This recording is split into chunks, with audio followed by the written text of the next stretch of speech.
दोस्तों मारी गुज्जुनी मौज चैनल में आपનું સ્વાગત છે। આજના વિડિયોમાં આપણે વાત કરવા જઈ રહ્યા છીએ કે ઠાકોર ફેમિલીના ઘરે આ કલાકાર મહેમાન કોણ આવ્યા। અને દોસ્તો પૂનમ ભાભીની તો અચાનક તબિયત આટલી બધી ગંભીર જુઓ તો ખરા કે તેમને તો અડધી રાત્રે હોસ્પિટલ લઈ ગયા અને ડોક્ટરે આવું તેમને ઇન્જેક્શન આપી દીધું। જુઓ ઇન્જેક્શન લેતા તેમની તબિયત કેવી થઈ।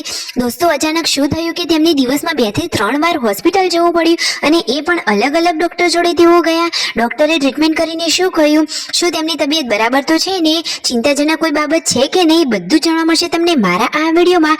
મારી ચેનલ ઉપર નવા હોય તો ચેનલને ફટાફટ લાઈક શેર અને સબસ્ક્રાઇબ કરી દો।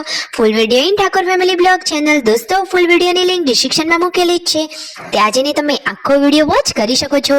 આવી ટૂંકી ટચુકડી લાઈવ લેટેસ્ટ એન્ડ ટ્રેન્ડિંગ માહિતી મેળવવા માટે મારી ચેનલને કરી દો ફટાફટ સબસ્ક્રાઇબ। તો દોસ્તો હવે વધારે રાહ ન જોડાવતા આપણે વિડીયોની શરૂઆત કરી દઈએ છીએ।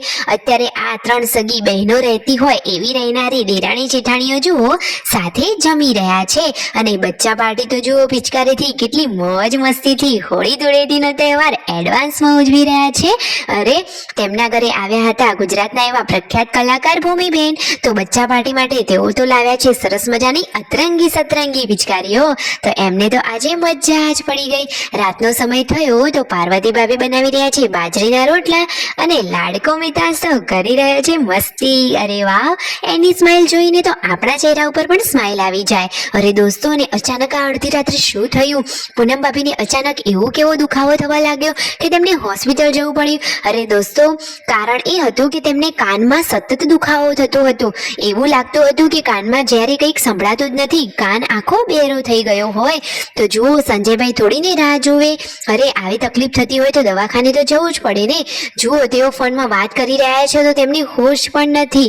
ફાઇનલી તેઓ દવાખાને પહોંચી ગયા। સવારે તેઓ કાનની દવા લેવા માટે ડોક્ટર જોડે ગયા હતા અને રાત્રે તેઓ એક ગાયનિક જોડે ગયા કે જેથી તેમની બધી ટ્રીટમેન્ટ સરખી રીતે થઈ જાય।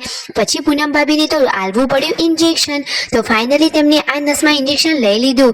જુઓ તો ખરા કે તેમને તો સતત દુખાતું હતું। પૂનમ ભાભીનો આવો ચહેરો આપણાથી તો જોવાતો જ નથી, એ તો હંમેશા હસતા ખેલતા સારા લાગે છે, સાચી વાત ને દોસ્તો। આમ તો પૂનમ ભાભી બધા સાથે કેટલું સરસ મજાનું હસી હસીની વાતો કરતા હોય છે, તો બસ તેમનો આવો ખુશ ચહેરો જ સારો લાગે છે।